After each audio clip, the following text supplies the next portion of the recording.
जय श्री कृष्णा। राधे राधे। आइए सुनते हैं पाप मोचनी एकादशी की कथा।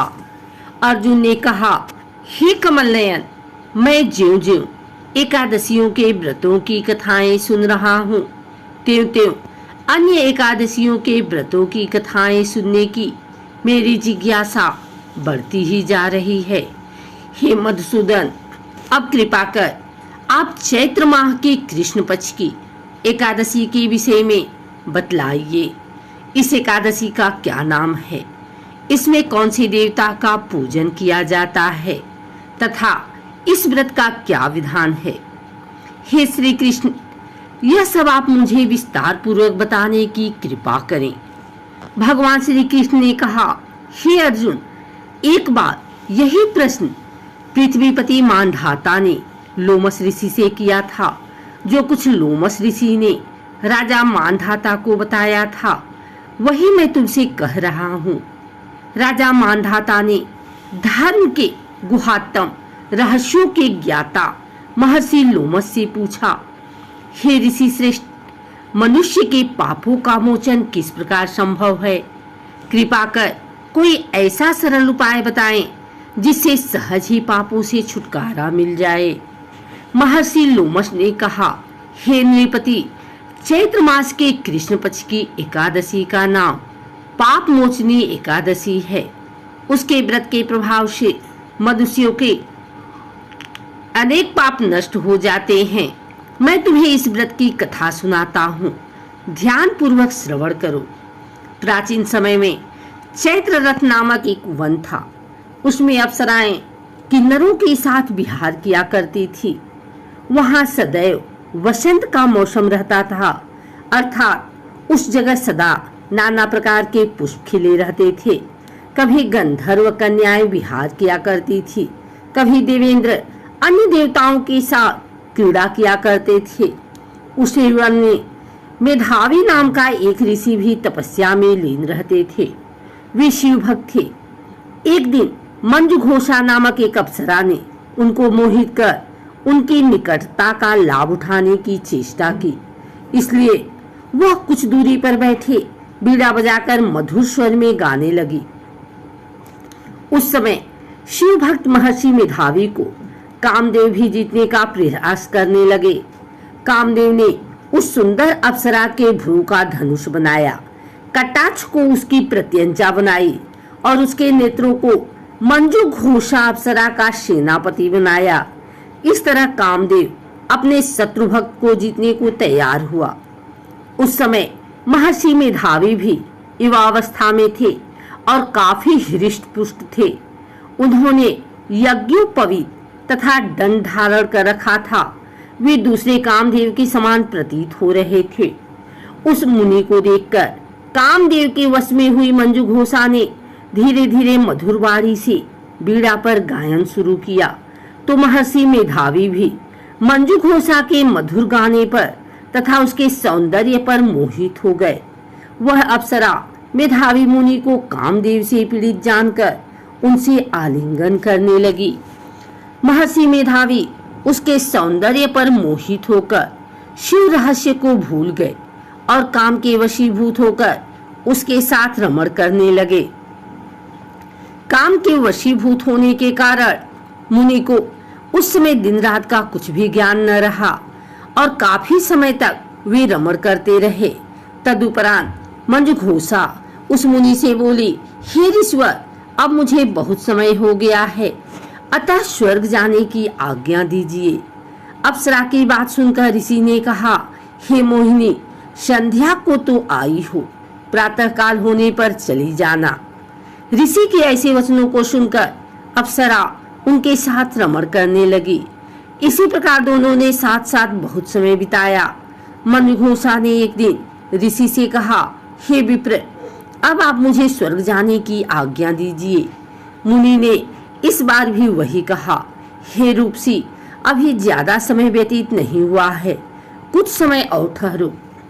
मुनि की बात सुन अप्सरा ने कहा, हे ऋषिवर, आपकी रात तो बहुत लंबी है, आप स्वयं ही सोचिए कि मुझे आपके पास आए कितना समय हो गया अब और ज्यादा समय तक ठहरना क्या उचित है?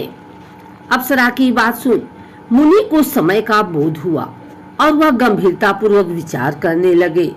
जब उन्हें समय का ज्ञान हुआ कि उन्हें रमण करते 57 वर्ष व्यतीत हो चुके हैं, तो उस अप्सरा को वह काल का रूप समझने लगे।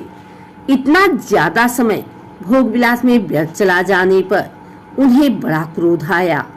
अब वह भयंकर क्रोध में जलते हुए उस तपनाश करने वाली अप्सरा की तरफ भ्रिकुटी तान कर देखने लगे। क्रोध से उनके अधर कांपने लगे और इंद्रियां भी काबू होने लगी। क्रोध से थरथराते स्वर में मुनि ने उस अप्सरा से कहा, मेरे तप को नष्ट करने वाली दुष्टा, तू महापापी और बहुत ही दुराचारणी है। तुझ पर धिक्कार है। अब तू मेरे श्राप से प्रेतनी बन जा। मुनि के क्रोध युक्त श्राप से वह अप्सरा प्रेतनी बन गई। यह देख वह व्यथित होकर बोली, हे ऋषिवर, अब मुझ पर क्रोध त्याग कर प्रसन्न होइए और कृपा करके बताइए कि इस श्राप का निवारण किस प्रकार होगा। विद्वानों ने कहा है, साधुओं की संगत अच्छा फल देने वाली होती है और आपके साथ तो मेरे बहुत वर्ष व्यतीत हुए हैं। अतः अब आप मुझ पर प्रसन्न हो जाइए, अन्यथा लोग कहेंगे कि एक पुण्य आत्मा के साथ रहने पर मंजू घोषा को प्रेतनी बनना पड़ा। मंजू घोषा की बात सुनकर मुनि को अपने क्रोध पर अत्यंत ग्लानि हुई, साथ ही अपनी अपकीर्ति का भय भी हुआ। अतः प्रेतनी बनी मंजू घोषा से मुनि ने कहा, तूने मेरा बड़ा बुरा किया है, किंतु फिर भी मैं तुझे इस श्राप से मुक्ति का उपाय बतलाता हूँ। चैत्र मास के कृष्ण पक्ष की जो एकादशी है उसका नाम पाप मोचनी है। उस एकादशी का उपवास करने से तेरी प्रेतनी की देह से मुक्ति हो जाएगी। ऐसा कहकर मुनि ने उसको व्रत का शब्द विधान समझाया। फिर अपने पापों का प्रायश्चित करने के लिए वे अपने पिता च्यवन ऋषि के पास गए। च्यवन ऋषि ने अपने पुत्र मेधावी को देखकर कहा, हे पुत्र, ऐसा क्या किया है तूने कि तेरे सभी तप नष्ट हो गए हैं, जिससे तुम्हारा समस्त तेज मलिन हो गया है। मेधावी मुनि ने लज्जा से अपना सिर झुकाकर कहा, पिताश्री, मैंने एक अप्सरा से रमण करके बहुत बड़ा पाप किया है। इसी पाप के कारण संभवतः मेरा सारा तेज और मेरे तप नष्ट हो गए हैं। कृपा करके आप इस पाप से छूटने का उपाय बतलाइए। ऋषि ने कहा, हे पुत्र, तुम चैत्र माह के कृष्ण पक्ष की पाप मोचनी एकादशी का विधि तथा भक्ति पूर्वक उपवास करो, इससे तुम्हारे सभी पाप नष्ट हो जाएंगे।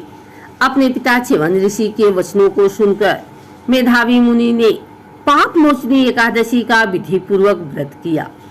उसके प्रभाव से उनके सभी पाप नष्ट हो गए। मंजू घोषा अप्सरा भी पाप मोचनी एकादशी का उपवास करने से प्रेतनी की देह से छूट गई और पुनः अपना सुंदर रूप धारण कर स्वर्गलोक चली गई। लोमस मुनि ने कहा, हे राजन, इस पाप मोचनी एकादशी के प्रभाव से समस्त पाप नष्ट हो जाते हैं। इस एकादशी की कथा के श्रवण व पठन से 1000 गौदान करने का फल प्राप्त होता है। इस उपवास के करने से दूसरों की हानि पहुंचाने वाले, स्वर चुराने वाले, अगम्यागमन करने वाले आदि भयंकर पाप भी नष्ट हो जाते हैं और अंत में स्वर्गलोक की प्राप्ति होती है। इस कथा से स्पष्ट विदित है कि शारीरिक आकर्षण ज्यादा समय तक नहीं रहता। शारीरिक सौंदर्य के लोभ में पड़कर मेधावी मुनि अपने तप संकल्प को भूल गए। यह भयंकर पाप माना जाता है, परंतु भगवान श्री हरि की पाप मोचनी शक्ति इस भयंकर पाप कर्म से भी सहज ही मुक्ति दिलाने में सक्षम है। जो मनुष्य सत्कर्मों का संकल्प करने के बाद में लोभ, लालच और भोग विलास के वशीभूत होकर अपने संकल्प को भूल जाते हैं, वे घोर नरक के भागी बनते हैं।